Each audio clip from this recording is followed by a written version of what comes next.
देवी पासा। मेरा जन्म अवध क्षेत्र के एक निर्धन परिवार में हुआ। बचपन से ही अंग्रेजों के जुल्मों ने मुझे आक्रोश से भर दिया था। मेरी पहचान अंग्रेजों को चकमा देने वाली स्नाइपर वीरांगना के रूप में होती है। अवध के लिए एक प्रशिक्षित महिला सैनिक टुकड़ी की बागडोर मैंने तब संभाली जब अवध के नवाब को कलकत्ता में कैद कर दिया। 1857 के रण में अपना सब कुछ खो देने के बाद भी मैं विचलित नहीं हुई।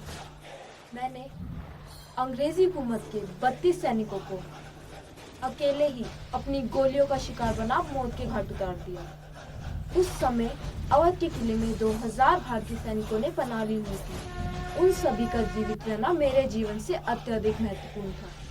मैंने पीपल के पेड़ पर चढ़कर एक स्नाइपर की तरह कारतूस खत्म होने तक चुन चुन के अंग्रेजी सैनिकों को रोके रखा। जय मां दुर्गे।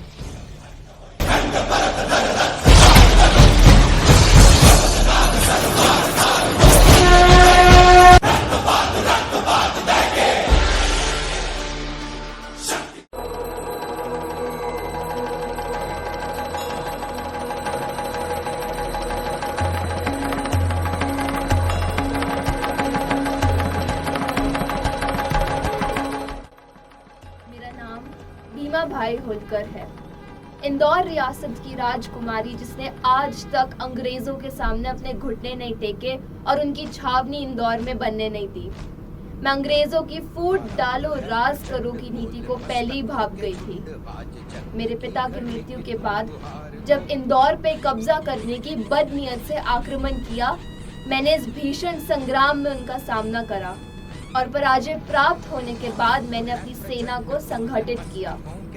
जंगलों में छापा मार रण कौशल की युद्ध नीति से खजाने भी लूटे और जब अंग्रेज भारी भरकम सेना लेकर जंगल में घुस आए और मुझे घेर लिया, मैंने आत्मसमर्पण नहीं किया।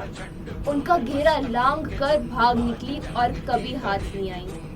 वो मेरा नाम सुनते ही डरते थे क्योंकि उनके लिए ये छापामार युद्ध एकदम नया था। जय भवानी। आरंभ है प्रचंड।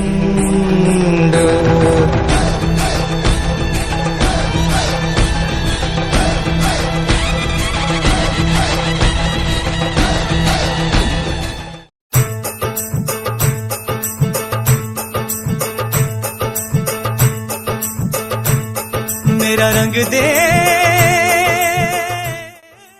भगत सिंह को तो आप सभी जानते हैं, पर क्या आप ये जानते हैं कि भगत मुझे आदर और स्नेह से दुर्गा भाभी कहता था। मैंने अन्य क्रांतिकारियों के साथ हिंदुस्तान सोशलिस्ट रिपब्लिकन एसोसिएशन की स्थापना में अपना योगदान दिया। मेरा कार्य था क्रांतिकारियों को गोला बारूद एवं हथियार पहुंचाना। मातृभूमि की आन बान और शान बनी रहे और हमारी लड़ाई कभी कमजोर ना पड़े, इसके लिए मैंने अपने सभी जेवर बेच दिए और अंग्रेजों के खिलाफ इस मशाल को कभी बुझने ना दिया। भगत, राजगुरु और सुखदेव ने जब लाला जी के कातिल सैंडर्स को मौत के घाट उतारा तो वे सभी मेरे घर ही रुके और हम सब भेष बदल कर लाहौर से कलकत्ता आ गए। मैंने भगत की पत्नी का किरदार निभाया। जब भगत को गिरफ्तार कर लिया गया तो उसे जेल से भगाने के लिए हमने कई रणनीतियां भी बनाई, पर कुछ काम ना सकी। देश को आजाद देखने के लिए मैंने पंजाब के गवर्नर हेली को भी मारने का प्रयास किया, पर वो बच निकला। 1935 में गरीब बच्चों की शिक्षा के लिए लखनऊ में एक स्कूल का निर्माण करवाया, क्योंकि मैं ये मानती थी कि शिक्षित समाज ही देश को गुलामी की बेड़ियों से आजाद कर सकता है और नए भारत का निर्माण कर सकता है। इनकलाब जिंदाबाद। बतलाने तेरे लाल चले हैं माए, अब तेरी लाज बचाने। आजादी का शोला बन के खून रगों में डोला, मेरा रंग दे।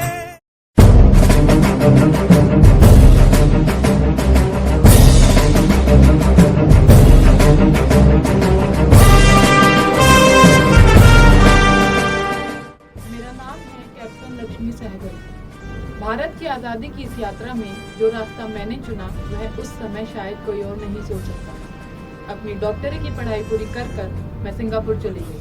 वहाँ पर मैंने भारत से आए आत्मवासी मजदूरों के लिए मुफ्त में अस्पताल का निर्माण किया और भारत स्वतंत्रता संघ की सेनानी भी बनी।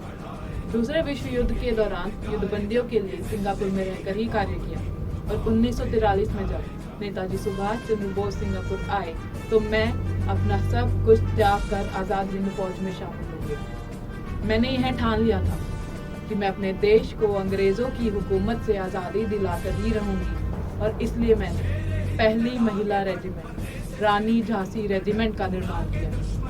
कंपनी आगे बढ़ेगा, आगे बढ़। ऐसे फिर भी तू न डर, उड़ा के दुश्मनों का सर, तुझे वतन बढ़ाए जा, वतन बढ़ाए जा, खुशी के गीत गाए जा, ये जिंदगी है कौम की, तू कौम पे लुटाए जा।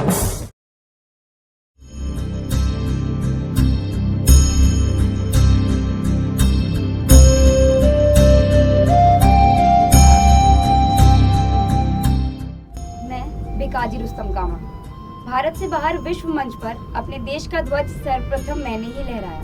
मैं लंदन में कई सीक्रेट सोसाइटीज के साथ जुड़ी रही। क्रांतिकारियों को हथियार पहुंचाने के लिए मैंने कई तरीके निकाले, किताबों और खिलौनों में छिपाकर। क्रांतिकारी गतिविधियों को कभी मरने नहीं दिया, जिसके कारण अंग्रेजों ने कई बार मुझे मारने की कोशिश की, लेकिन मैं उससे बचते हुए पेरिस आ गई। और यहाँ मैंने भारत को स्वतंत्र कराने के लिए कई लेख भी लिखे, जिसने भारत की एक स्पष्ट छवि विश्व पटल पर रखी और अंग्रेजों के अत्याचारों को उजागर किया। इसी के साथ मैंने अपने जेवरात बेचकर स्वतंत्रता सेनानियों की आर्थिक मदद भी की। और जर्मनी में जब मैंने अपने देश का ध्वज फहराया तो उस पर लिखा था, वंदे मातरम।